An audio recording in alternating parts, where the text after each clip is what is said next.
ಗಂಡ ಲೋಕನಾಯಕ, ನೀನು ಅವನ ಹೃದಯ ತಾರಕ. ನಿನ್ನ ಮಗನು ಲೋಕಕಾರಕ, ನೀನು ಅವನ ಸೃಷ್ಟಿ ಪ್ರೇರಕ.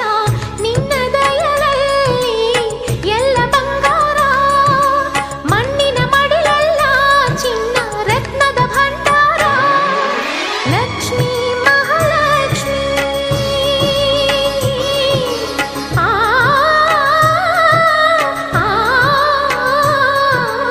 ಲಕ್ಷ್ಮೀ ಮಹಾಲಕ್ಷ್ಮಿ, ಲಕ್ಷ್ಮೀ ಜಯಲಕ್ಷ್ಮಿ, ಲಕ್ಷ್ಮೀ ಶುಭ ಲಕ್ಷ್ಮಿ. ನೀ ಸಿರಿಯಾಗಿ ಹರಿಯಾಗಿ ಬಾರಮ್ಮ, ಬಡವರ